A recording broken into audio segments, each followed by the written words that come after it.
ሰላም ጤና ይስጥልኝ ክቡራትና ክቡራን ይህ ከኢትዮጵያ ኦርቶዶክስ ተዋሕዶ ቤተክርስቲያን የብዙሃን መገናኛ ስርጭት አገልግሎት ድርጅት ኢኦቲሲ ቲቪ ወደ እናንተ የሚደርሰው ዜና ቤተክርስቲያን ነው።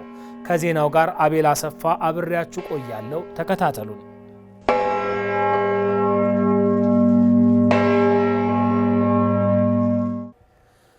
ብፁዕ ወቅዱስ አቡነ ማትያስ ቀዳማዊ ፓትርያርክ ርዕሰ ሊቃነ ጳጳሳት ዘኢትዮጵያ ሊቀ ጳጳስ ዘአክሱም ወዕጨጌ ዘመንበረ ተክለ ሃይማኖት የግሪክ ኢንተርፓርላሜንታሪ አሰምብሊን ኦን ኦርቶዶክስ ልዑካንን በጽሕፈት ቤታቸው ተቀብለው አነጋገሩ። መምህር ጌታቸው በቀለ።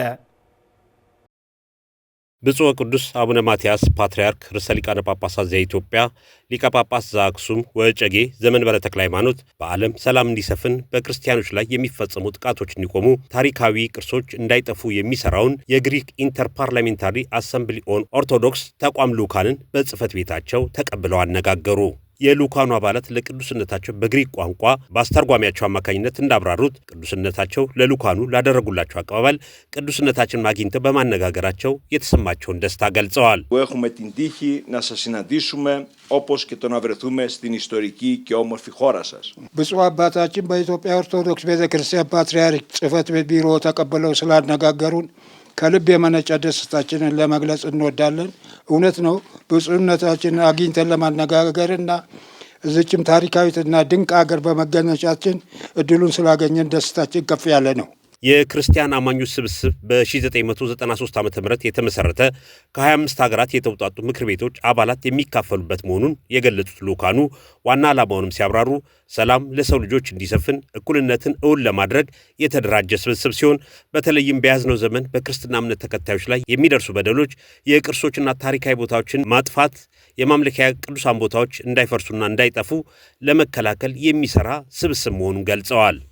Η Διακοινοβουλευτική Συνέλευση Ορθοδοξίας είναι μια οργάνωση η οποία υφίσταται από το 1993. ይህ የክርስቲያን አማኞች ስብስብ ከ1993 ዓ.ም ጀምሮ የተመሰረተ ሲሆን ከ25 አገራት ምክር ቤቶች አባላት የሚካፈሉበትና ከእስያ ከአውሮፓና ከአፍሪካ አህጉራት የሚመጡ አባላት የሚካፈሉበት ስብስብ ነው። የዚህ ስብስብ አደረጃጀት ዋና ዓላማው በቅድሚያ እርምጃችን በማስተካከል በማዋሃድና በማጣመር የክርስቲያን ቀዳሚና መሰረታዊ እሳቤዎች እነሱም የሰላምን፣ የሰው ልጅ ሕይወትን አክብሮት በሰዎች ባህል ሊኖር የሚገባውን እኩልነት በማራመድ በተለይ በዚህ በያዝነው ዘመን በክርስትና ተከታዮች ላይ የሚታየው መገፋትና በክርስትና ማስታወሻ ምስሎች፣ ሐውልቶችና ማምለኪያ ቅዱሳን ቦታዎች በጥቂት ወግ አጥባቂና ጽንፈኛ የሌላ እምነት ተከታዮች እንዳይፈርሱና እንዳይጠፉ ለመከላከል ሲሆን ለጊዜው ዋና ማሳያ የሚሆን በማጥፋት ስጋት ላይ ውስጥ ያሉ እንደ ቅድስት ሶፊያ የሚመሳሰሉ በቅርስነት መቆየት የሚገባቸው በኮንስታንቲኖፕል የሚገኙ ዛሬ እንደ እስላማዊ ማምለኪያ ቦታ የተቀየሩ ጨርሰው እንዳይጠፉ በትልቅ እንቅስቃሴ ላይ እንገኛለን። በያዝነው ዘመን በአፍሪካ ክርስቲያኖች ላይ የሚደርሱትን አስከፊ ጥቃቶችን እንሰማለን። በአፍሪካም የሃይማኖት ጽንፈኝነት በመስፋፋት ላይ መሆኑን በስጋት እናያለን ያሉት ልዑካኑ ይህንን ጉዳይ ዓለም አቀፍ ሕብረተሰብ እንዲያውቀውና እንዲገታው በእውነተኛና ምክንያታዊ በሆነ እንቅስቃሴ የአፍሪካ ክርስቲያኖችን ድምፅ እንዲሰማ ይተጋል ብለዋል። Για το σκοπό αυτό έχουμε προωθήσει σημαντικές πρωτοβουλίες που σχετίζονται με τη διάσωση των χριστιανών της Μέσης Ανατολής. በዛሬው ጊዜ በአፍሪካ ክርስቲያኖች ላይ በተከታታይ የሚደርሱ አስከፊ ሁኔታዎችን እንሰማለን፣ እናያለን።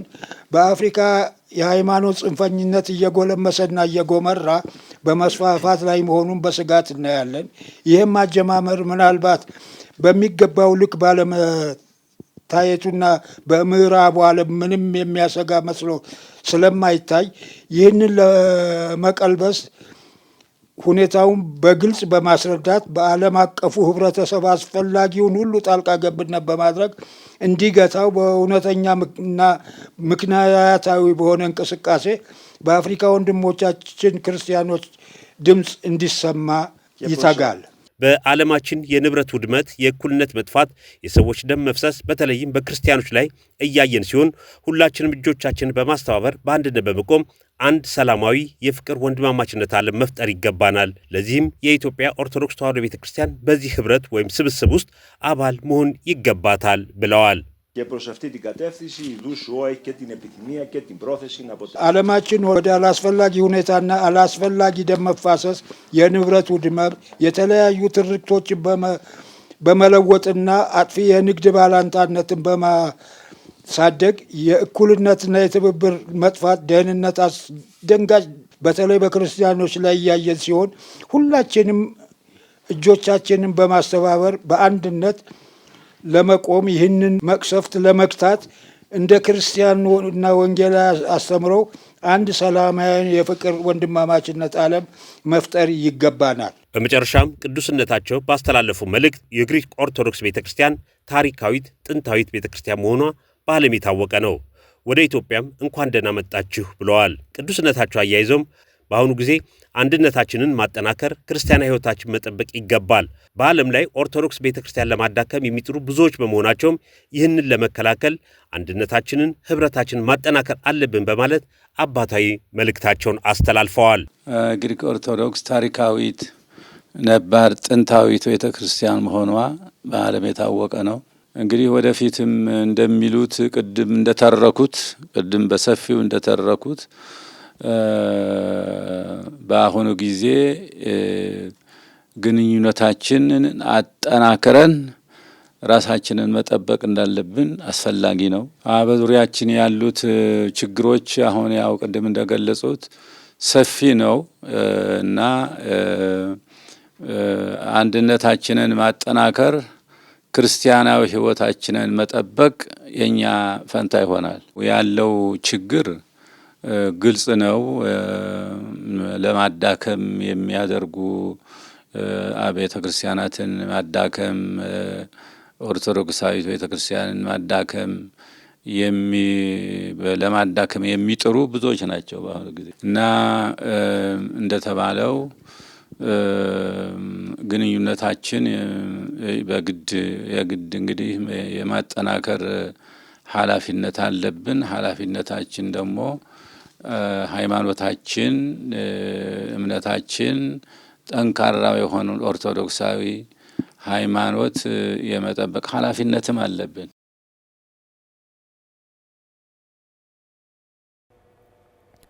ቤተ ክርስቲያን የምትጠበቀው በአይናማ ሊቃውንተ ቤተ ክርስቲያን ነው። ልዕልናዋ፣ ቅድስናዋና ክብሯን በዘመናችን መግለጽ ያስፈልጋል ሲሉ ብፁዕ ወቅዱስ አቡነ ማትያስ ቀዳማዊ ፓትርያርክ ርዕሰ ሊቃነ ጳጳሳት ዘኢትዮጵያ ሊቀ ጳጳስ ዘአክሱም ወእጨጌ ዘመንበረ ተክለ ሃይማኖት ገለጡ። ቅዱስነታቸው ዝክረ ኒቅያ የሊቃውንት የምክክር ጉባኤን በጸሎተ ቡራኬ አስጀምረዋል። ሰላም አምባዬ ተጨማሪ ዘገባ አላት። ሚያዝያ 20 ቀን 2017 ዓመተ ምህረት ዝክረ ኒቅያ በሚል መሪ ቃል ሀገር አቀፍ የሊቃውንት ጉባኤ የመክፈቻ መርሃ ግብር በመንበረ ፓትርያርክ ጠቅላይ ቤተ ክህነት ጽርሐ ተዋሕዶ አዳራሽ ተካሄደ። በጉባኤው ብፁዕ ቅዱስ አቡነ ማትያስ ቀዳማዊ ፓትርያርክ ርዕሰ ሊቃነ ጳጳሳት ዘኢትዮጵያ ሊቀ ጳጳስ ዘአክሱም ወእጨጌ ዘመንበረ ተክለ ሃይማኖት፣ ብፁዕ አቡነ አብርሃም የመንበረ ፓትርያርክ ጠቅላይ ቤተ ክህነት የባህር ዳርና የሰሜን ጎጃም አህጉረ ስብከት ሊቀ ጳጳስ፣ ብፁዕ አቡነ ሄኖክ የአዲስ አበባ ሀገረ ስብከት ሊቀ ጳጳስ፣ ብፁዓን አበው ሊቃነ ጳጳሳት፣ የጠቅላይ ቤተ ክህነት የመምሪያ ኃላፊዎች እንዲሁም ከመላው ዓለም የመጡ በርካታ ኢትዮጵያውያን ሊቃውንት በተገኙበት ተከናውነዋል። በዕለቱ ቅዱስነታቸው የታላቂቷን ቤተ ክርስቲያን ጥሪ አክብራችሁ ስለመጣችሁ እንኳን ደህና መጣችሁ በማለት ንግግራቸውን የጀመሩት ሲሆን ሊቃውንቱ የተጣመመውን በማቅናት የጎደለውን በመሙላት የቅዱስ ሲኖዶስ ምልአተ ጉባኤ ደግሞ ተቀብሎ የማጽደቅና የመመርመር ኃላፊነት ያለበት ሲሆን እንደ ሰንሰለት ተሳስረን ለቤተ ክርስቲያናችን ሕልውና ልንተጋ ይገባል በማለት አባታዊ መልእክታቸውን አስተላልፈዋል። የታላቋን ቤተ ክርስቲያን ታሪካዊት ቤተ ክርስቲያን ጥሪ አክብራችሁ በመምጣታችሁ ትመሰክራላችሁ። ጉዳዩ ኃላፊነቱ የሁሉም ነው። የሊቃውንተ ቤተ ክርስቲያንም የቅዱስ ሲኖዶስም የእያንዳንዱ ክርስቲያናዊ ሕዝባችንም የሁሉም ኃላፊነት ነው። ቤተ ክርስቲያኒቱን ለመጠበቅ ለመንከባከብ ሁሉም ኃላፊነት አለበት እንደየአቅሙ እንደየችሎታ። እንግዲህ ሊቃውንት የጎደለውን በመሙላት የተጣመመውን በማቅናት ሲኖዶስ ደግሞ ቅዱስ ሲኖዶስ ደግሞ ይህንን ተቀብሎ የማጽደቅ የመመርመር እና ተገቢውን ውሳኔ የመስጠት ኃላፊነት አለብን። ሁላችንም ኃላፊነት አለብን። እንደዚሁ ቤተ ክርስቲያኒቱን ካልጠበቅናት ማንም ሊጠብቅልን የሚችል ሰው የለም። ከዛ ደግሞ ቅዱስ ሲኖዶስ በእናንተ በኩል ተጠንቶ የቀረበውን ተጣርቶ የቀረበውን የማጽደቅ ኃላፊነት አለበት። እንዲሁም ብፁዕ ቅዱስ ፓትርያርኩ ቤተ ክርስቲያናችን የምትጠበቀው በአይናማ ሊቃውንተ ቤተ ክርስቲያን ነው። ልዕልናዋ፣ ቅድስናዋና ክብሯ እንዲሁም ጽናቷ በዘመናችን ከሌላው በበለጠ መግለጥ ያስፈልጋል በማለት አክለው ገልጸዋል። በተለይ በዘመናችን ያለው ሁኔታ ሁላችንም እያየነው ነው። ሁሉም በዚህ በሚዲያ ህዝባዊ ሚዲያ በሚባለው ሚዲያ ምላሱን የማያሾል የለም። እንደፈለገ ትንሹንም ትልቁንም ዝም ብሎ መዝራት ነው። የሚከለክለው የለም፣ የሚቆጣው የለም፣ የሚያርመው የለም። እንደፈለገ ይዘራዋል ነገሩ ነው። ታሃው ፍኖተ ለሰይጣን ለመረከበ ንስተ ሞአውቱ ያቢል። ትንሽ ነገር ካገኘ በአሁኑ ጊዜ ያለው ሁኔታ አገርን የሚያቃጥል ነው፣ አገሩን የሚያነድ ነው። እና ለዚህ እንግዲህ ይሄ ከመሆኑ በፊት ሊቃውንተ ቤተ ክርስቲያን ኃላፊነት አለባችሁ ቤተ ክርስቲያናችሁን ለመጠበቅ። ስለዚህም አሁን ይህን ጉባኤ እዚህ በእውነቱ የመጀመሪያ ጊዜ ነው እንግዲህ እንደዚህ አይነቱ ጉባኤ ሲሰበሰብ እንደሚመስል ይህን እንደዚህ አይነት ከፍተኛ የሆነ የሊቃውንት ጉባኤ የተሰበሰበበት ጊዜ በርከት ያለ የሊቃውንት ጉባኤ ዛሬ ነው የምናየው እና ይህን ጉዳይ እንግዲህ የቤተ ክርስቲያን ጥበቃ፣ የሃይማኖት ጥበቃ፣ የሃይማኖት ጽናት፣ የቤተ ክርስቲያናችን ስፋት፣ ዶግማና ቀኖና መጠበቅ ይህ ሁሉ የኛው ነው። ማንም ሊቆምልን አይችልም በእውነቱ። ስለዚህ ሁሉ ችላ አንበለው ነገሩን። ቸልተኝነት አገር ያጠፋል። ለህልውናችንም ጭምር እኮ ነው። ቤተ ክርስቲያን ከሌለች አለን እንደኛ ልንኖር አንችልም። የቤተ ክርስቲያን ህልውና የኛ ህልውና ነው። ክብሯን፣ ልዕልናዋን፣ ቅድስናዋን፣ ታሪኳን ጠብቀን ካላስጠበቅን ለትውልድ ካላስተላለፍን ምን ሰዎች እንባላለን? ይሄ በጣም ጥንቃቄ የሚገባው ነው እና ሁላችንም ለዚሁ ጉዳይ መነሳሳት አለብን።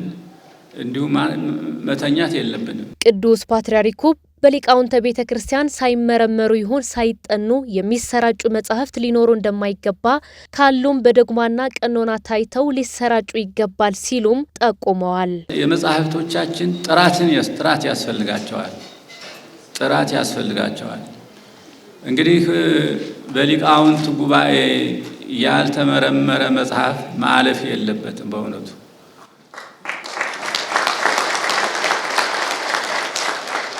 ሁሉም ሳንሱር የሚባለው እሱ እኮ ነው። እንግዲህ በሊቃውንት ጉባኤ ሳይጠና ይሁን ሳይባል ዝም ብሎ እየጻፉ ወደ መጽሐፍት ውስጥ የሚከቱ ከሆነ ይሄ በጣም አደጋ ነው የሚሆነው። ከአሁን ቀደም የተጣመመም ካለ ማቅናት አግባብ ነው። አሁን ቢሆን ወደፊትም ደግሞ እንደዚሁ ጥበቃ ማድረግ ነው። ሁሉም እያየ ዝም ማለት የለበትም። ሁላችንም መቼስ በተለይ ሊቃውንተ ቤተ ክርስቲያን ይህንን የመጠበቅ ኃላፊነት እናንተ ነው ማለት ነው እና ያው ዛሬም እዚሁ ጉባኤ ያው ታላቅ ጉባኤ ነው። ይሄ ጉባኤ እንግዲህ በዚህ ለተወሰነ ቀን በምትሰነብቱበት ጊዜ ተመካከራችሁ አቅጣጫ የሚያስፈልገው ነገር ካለ አቅጣጫ ማመልከት ነው። የሚታረሙም ካሉ ልንነጋገርባቸው የሚገቡ ጉዳዮችም ካሉ ለቤተ ክርስቲያናችን ሕልውና፣ ለቤተ ክርስቲያናችን ጤንነት፣ ለቤተ ክርስቲያናችን ልዕልናና ቅድስና፣ ክብር፣ ታሪክ ይሄ ሁሉ መጠበቅ እንዳለበት የሁላችንም ኃላፊነት ነው። ጉባኤው ለተከታታይ 3 ቀናት እንደሚቆይ ተገልጿል። እውነተኛ የቤተ ክርስቲያን መምህራን ከፊት መገለጥና መቆም እንደሚገባቸው ብፁዕ አቡነ አብርሃም የመንበረ ፓትርያርክ ጠቅላይ ቤተ ክህነት ዋና ሥራ አስኪያጅ የባህር ዳርና ሰሜን ጎጃም አህጉረ ስብከት ሊቀ ጳጳስ ገለጹ። ብፁዕነታቸው ማሳሰቢያውን የሰጡት እየተካሄደ በሚገኘው ዝክረ ኒቅያ የሊቃውንት የምክክር ጉባኤ ላይ ነው። ያረካል አድማሱ ተከታዩን ሪፖርት አሰናድቷል። በቅዱስ ሲኖዶስ መልካም ፍቃድ የሊቃውንት ጉባኤ ያዘጋጀው ዝክረ ኒቅያ ዓለም አቀፍ ጉባኤ ሚያዝያ 20 ቀን 2017 ዓ.ም መካሄድ ጀምሯል። ብፁዕ አቡነ አብርሃም የመንበረ ፓትርያርክ ጠቅላይ ቤተ ክህነት ዋና ሥራ አስኪያጅ የባህር ዳርና የሰሜን ጎጃም አህጉረ ስብከት ሊቀ ጳጳስ በጉባኤው መክፈቻ ላይ ባደረጉት ንግግር እውነተኛ የቤተ ክርስቲያን መምህራን ወደፊት ሊመጡ እንደሚገባ አሳስበዋል። ለዚህ ሕዝብ ማን ይቁም? ማንንስ ይስማ? ተናጋሪው ብዙ ነው። የብዙዎቹ ንግግር ደግሞ መሳሳብ ያለበት ነው፣ መጓተት ያለበት ነው። ስለዚህ መሳሳብ የሌለበት፣ መጓተት የሌለበት፣ እኔ በልጥ የማይባልበት፣ ወደ ሌላ ጥፋት የማይጎትት በትክክል የቅድስት ኦርቶዶክሳዊት ተዋሕዶ ቤተክርስቲያንን ሃይማኖት ስርዓት ጠብቆ ለማኖር የሚያስችለው መልእክት መውጣትም መነገርም ያለበት በሊቃውንቱ ስለሆነ ሊቃውንቱ ተሰባስበው ምን ጊዜም ቢሆን ለአንድ ጊዜ ለአሁን ብቻ አይደለም የሚቀጥሉ ነው። በዓመትም ሆነ በመንፈቅ የሚሰባሰቡበት ወደ ታችም ደግሞ በአጥቢያ በሀገረ ስብከት በተመሳሳይ ስራቸውን መስራት አለባቸው። መምህራኑ በዝተዋልና እውነተኛ መምህራን ከፊት መገለጥ አለባቸው፣ ከፊት መቆም አለባቸው። ራሳቸውን መምህራን ያደረጉ ብቻ ከፊት እየቆሙ በሄዱ ቁጥር ነገ ቅድስት ኦርቶዶክሳዊት ተዋሕዶ ቤተክርስቲያን ፈተና ላይ ከመውደቋ በፊት እንድረስላት ነው። ብፁዕነታቸው ኢትዮጵያ የራሷን ቅዱስ ሲኖዶስ ሳታቋቁም የቤተ ክርስቲያኗን ሥርዓትና ቀኖና ሊቃውንት ጠብቀው መኖራቸውን አስታውሰው ዛሬም እንደወትሮ ሁሉ ሊቃውንት የጥንቱን ሚናቸውን አጠናክረው ሊቀጥሉ ይገባል ብለዋል። በረሃብ አለንጋ ተገርፈው የተማሩ በዘመናቸው ሁሉ ራሳቸውን ለእግዚአብሔር ሰጥተው ያለ 5 ሳንቲም ደቀ መዛሙርቱን እየተኩ የኖሩ ሕዝቡ ከቅድስት ቤተ ክርስቲያን ከራቀ፣ ባላስፈላጊ ሰዎች ከተነጠቀ፣ እምነቱን ካጣ፣ ቀኖናው ስርዓቱ ከተሸረሸረ፣ ሁሉም በዘፈቀደ የሚናገረውን የሚሰማ ከሆነ መጨረሻው ምን ይሆናል? ስለዚህ አይናማ ሊቃውንት ያሏት ታላቅ አንጋፋ ቤተ ክርስቲያን ሊቃውንቱ በአንድነት ተሰባስበው በማንኛውም መልኩ ጉድለት መስሎ በሚታያቸው ሁሉ የመምከር፣ የመዝከር፣ የማጥናት ለቅዱስ ሲኖዶስ ግባት የማቅረብ አቅጣጫ የመስጠት እድሉን ሊጠቀሙበት ይገባል። ምክንያቱም ይቺ ታላቅ እናት ሐዋርያዊት ኦርቶዶክሳዊት ተዋሕዶ ቤተክርስቲያናችን እስካሁንም ተጠብቃ የኖረችው በሊቃውንተ ቤተክርስቲያን ስለሆነ ብፁዕነታቸው ለጉባኤው ከተሰጠው ስያሜ ተነስተው በኒቅያ ጉባኤ ታድመው የነበሩት ንጉሠ ነገሥት ቆስጠንጢኖስ ያስተላለፏቸው መልእክቶች ዛሬም ድረስ ለቤተ ክርስቲያናችን ቁልፍ ጉዳይ መሆናቸውን አንስተዋል። በእግዚአብሔር ቤት የሚፈጠር የእርስ በርስ ጦርነት እጅግ የከፋ ነው። ከዚያም በላይ የመረረ ነው። ዛሬ ቤተ ክርስቲያንን እየገጠማት ያለውም ይህ ነው። ከውጭ ይልቅ የውስጡ እየመረረ መጥቷል፣ እየከፋም መጥቷል። የሚያስቆሙ መድኃኒቱን ቀምመው በደንብ አድርገው የሚያጠምቁ የሚመግቡ ሊቃውንት ያስፈልጓታል ቤተ ክርስቲያን። ንጉሡ ቆስጠንጢኖስ እንደተናገረው የውጭ ጦርነት ጦርነት ነው። የተሸነፈው ይሸነፋል፣ ያሸነፈው ይሸነፋል። የሞተውም ይሞታል፣ የዳነውም ይድናል። እንዲያም ሆኖም ያልፋል፣ ትውልድ ይተካል፣ ይቀጥላል። የውስጥ ጦርነት ግን ቤተ ክርስቲያንን ነው የሚጎዳ። ምክንያቱም የእግዚአብሔር ቤት ነው። የእግዚአብሔር ቤት የጦርነት ቤት መሆን የለበትም። የእግዚአብሔር ቤት የፍቅር ቤት ነው መሆን ያለበት። የእግዚአብሔር ቤት የሰላም ቤት ነው መሆን ያለበት። ይልቁንም የውጩን ጦርነት ሊያስቆም የሚችለው የእግዚአብሔር ቤት በእግዚአብሔር ቤት ውስጥ ያሉ ከቅዱስ ፓትርያርኩ ጀምረው ብፁዓን ሊቃነ ጳጳሳቱ ሊቃውንቱ ናቸው። ስለዚህ የራሳቸውን ማስቆም ካልቻሉ፣ የራሳችንን ማስቆም የመረረውን የከፋውን ነገር ማስወገድ ካልቻል ሌላ ራሱን የቻለ ትልቅ በሽታ ነው። ዝክረ ኒቅያ ዓለም አቀፍ የሊቃውንት ጉባኤ ሚያዝያ 20 ቀን 2017 ዓ.ም ጀምሮ በልዩ ልዩ ጉዳዮች ላይ እየመከረ እስከ ፊታችን ሚያዝያ 22 ቀን 2017 ዓ.ም የሚቀጥል ነው። በተያያዘ በመካሄድ ላይ በሚገኘው ዝክረ ኒቅያ የሊቃውንት የምክክር ጉባኤ ላይ ንግግር ያደረጉት መጋቤ ብሉይ ዕዝራ ለገሰ በኢትዮጵያ ኦርቶዶክስ ተዋሕዶ ቤተክርስቲያን መንበረ ፓትርያርክ የሊቃውንት ጉባኤ ዋና ሰብሳቢ ቅድስት ቤተክርስቲያን ሰበሰበችን ሲሉ ለጉባኤው ንግግር አድርገዋል።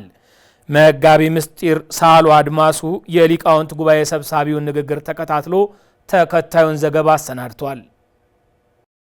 ሚያዝያ 20 ቀን 2017 ዓመተ ምህረት በብፁዕ ወቅዱስ አቡነ ማትያስ ቀዳማዊ ፓትርያርክ ርዕሰ ሊቃነ ጳጳሳት ዘኢትዮጵያ ሊቀ ጳጳስ ዘአክሱም ወዕጨጌ ዘመንበረ ተክለ ሃይማኖት ተባርኮ በይፋ በተከፈተው ዝክረ ኒቅያ ሀገር አቀፍ የአብነት መምህራንና ሊቃውንተ ቤተ ክርስቲያን የውይይት መርሃ ግብር ወቅት የእንኳን ደህና መጣችሁ የመልካም ምኞት መልእክት ያስተላለፉት መጋቤ ብሉይ ዕዝራ ለገሰ የሊቃውንት ጉባኤ መምሪያ ኃላፊ አስተጋባተነ ቅድስት ቤተ ክርስቲያን በሚል መነሻ ሐሳብ ሰፋ ያለ መልእክት ያስተላለፉ ሲሆን ይህ ዝክረ ኒቅያ ጉባኤ ቀኖና ቤተ ክርስቲያን በሚስፋፋበት ፊደል በሚታረምበት የሊቃውንት ጉባኤ ተጠሪ የሆነው ቅዱስ ሲኖዶስ ነው ብለዋል።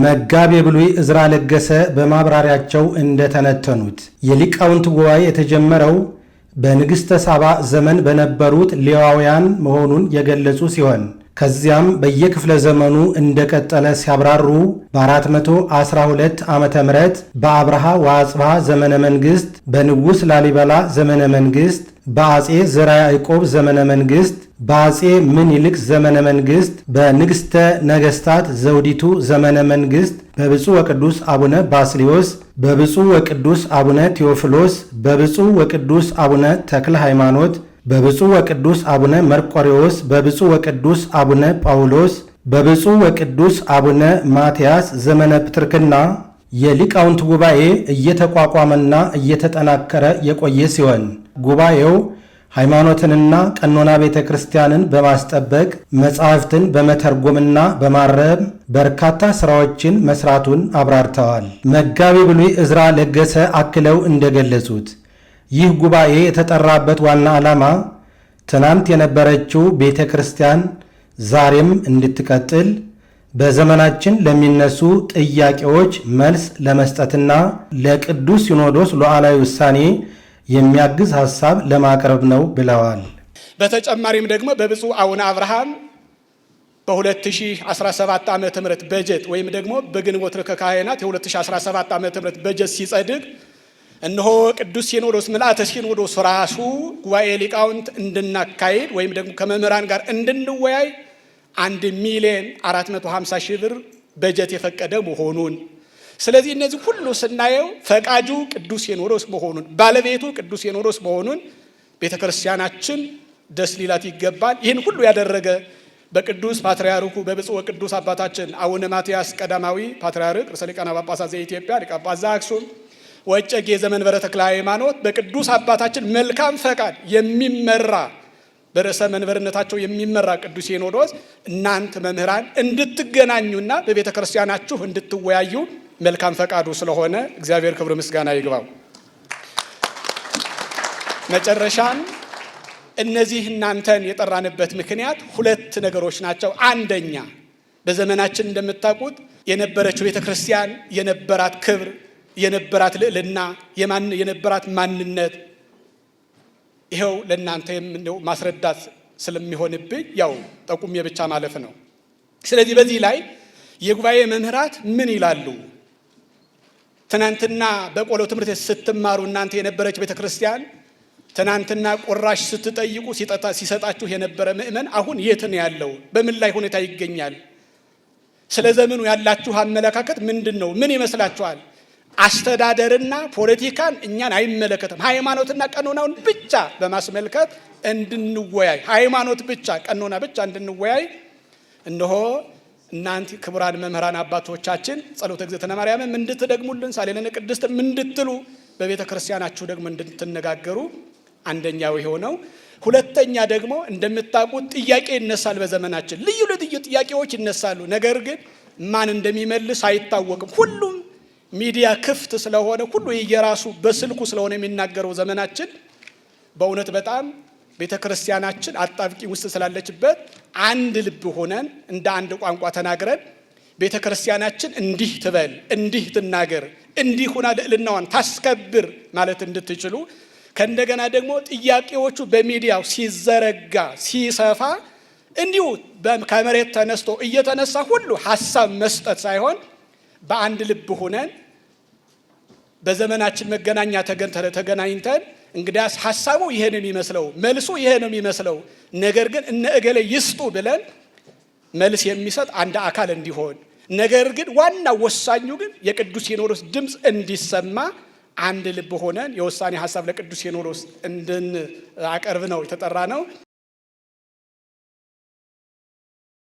ስትከታተሉት የነበረው የዕለቱ ዜና ቤተክርስቲያናችን ይህንን ይመስል ነበር። የኢትዮጵያ ኦርቶዶክስ ተዋሕዶ ቤተክርስቲያን የብዙሃን መገናኛ ስርጭት አገልግሎት ድርጅት ኢኦቲሲ ቲቪ ዜናዎችና ሌሎች መርሃ ግብራትን ከሳተላይት ቴሌቪዥናችን በተጨማሪ በዲጂታል ሚዲያ ገጾቻችን በዩቲዩብ፣ ፌስቡክ፣ ኢንስታግራም፣ ትዊተር መከታተል ትችላላችሁ። በዚሁ አጋጣሚ #ኢኦቲሲ ቲቪ እያላችሁ የቤተ ክርስቲያናችሁን ማህበራዊ ሚዲያ ገጾች ላይክ፣ ሰብስክራይብ እና ሼር እንድታደርጉ መልእክታችንን እያስተላለፍን የዕለቱን ዜና በዚሁ እናበቃለን። ከቀሪ የኢትዮጵያ ኦርቶዶክስ ተዋሕዶ ቤተክርስቲያን ቴሌቪዥን መርሃ ግብራት ጋር አብራችሁ ቆዩ።